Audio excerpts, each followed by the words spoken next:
அஸ்ஸலாமு அலைக்கும். எல்லாம் நல்லா இருக்கீங்களா? இன்றைக்கி நம்ம சேனலில் இப்போ நம்ம பார்க்குறது கோப்பாடை.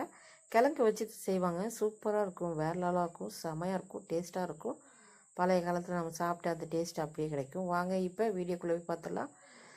நம்ம 1 கிலோ கிழங்கு எடுத்து தோல் நீக்கிட்டு எல்லாத்தையும் நல்லா அலசி எடுத்து குட்டி குட்டியாக கட் பண்ணி மிக்ஸி ஜாருக்கு மாற்றி நல்லா அரைச்சி கொண்டு வந்துடுங்க. நல்லா நைஸாக அரைச்சி கொண்டு வந்துடணும்.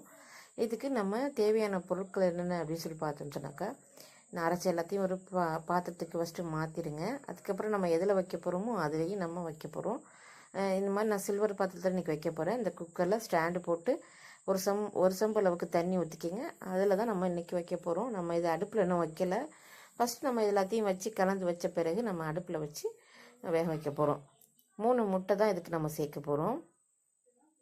ஒரு மிக்ஸி ஜார், அதே மிக்ஸி ஜாரில் 3 முட்டை எடுத்துக்கோங்க. 3 முட்டையை உடச்சி ஊற்றிட்டு அதை அரைச்சி அப்படியே கொண்டு வரணும். நம்ம அரைச்சி வச்சுருந்த அந்த கிழங்கு எல்லாத்தையும் ஒன்று சேர்த்து ஃபஸ்ட்டு கலந்து விட்ருங்க. கலந்துட்டு நம்ம முட்டை எடுத்து வச்சுருந்தோம்ல, அதில் உப்பு பிஞ்செல்லாம் போட்டுக்குங்க. போட்டு அரைச்சி அதை கொண்டு வர போகிறோம். அதுக்கு முன்னாடி நம்ம தேங்காய் பால் எடுத்து வச்சுருந்தோம். அதில் 2 டம்ளர் அளவுக்கு தேங்காய் பால் எடுத்துக்கோங்க. நல்ல கெட்டி பாலாக 2 டம்ளர் அளவுக்கு எடுத்து நம்ம அதில் ஊற்றி நம்ம கலக்க போகிறோம்.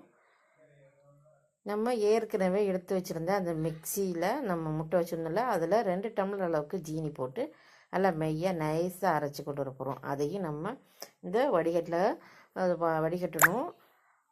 அதுக்கு முன்னாடி அரிசி மாவு அதில் ஜலிச்சிருங்க.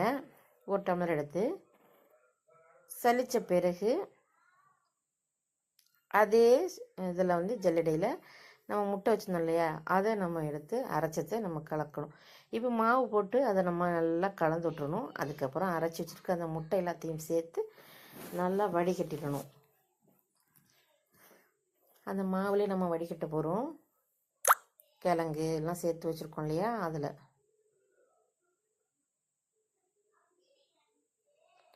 நல்லா வடிகட்டின பிறகு நீங்கள் அதை திரும்ப தட்டி விட்டு எடுத்துருங்க. எடுத்துட்டு இதில் நெய் கொஞ்சமாக நீங்கள் சேர்த்துக்கலாம். முந்திரி, பாதாம் இதெல்லாம் இருந்துச்சுன்னா தாளித்து போட்டுக்கலாம். நான் நெய் கொஞ்சமாக அதில் அப்ளை பண்ணிட்டேன். கொஞ்சமாக போட்டேன் நெய்யை. அது மெல்ட் ஆகி எல்லா பக்கமும் சேர்த்துரும். இப்போ நம்ம அடுப்பில் வச்சு அடுப்பை ஆன் பண்ணியாச்சு. இதில் ஒரு மூடி போட்டு குக்கரை நல்லா மூடிடுங்க. ஃபஸ்ட்டு அந்த பாத்திரத்துக்கு தகுந்த மாதிரி ஒரு பிளேட் போட்டு மூடிட்டு அதுக்கப்புறம் குக்கரை மூடி விசில் வந்த பிறகு, ஆவில் வந்த பிறகு, அது விசில் போடக்கூடாது, ஆவி வந்த பிறகு ஒரு 30 நிமிஷம் நீங்கள் வேக வச்சிங்கன்னா சூப்பராக வந்துடும். அப்படி இல்லைன்னு சொன்னாக்கா ஃபஸ்ட்டு ஒரு விசில் வேகமாக விட்ருங்க. அதுக்கப்புறம் சிம்மில் வச்சு ஒரு விசில் விடுங்க. அவ்வளோ சூப்பராக வந்துருக்கும், நல்லாயிருக்கும். எடுத்து பார்த்தீங்கன்னா இப்படி தான் இருக்கும். ட்ரை பண்ணி கமெண்ட் பண்ணுங்கள். தேங்க்ஸ் ஃபார் வாட்சிங்.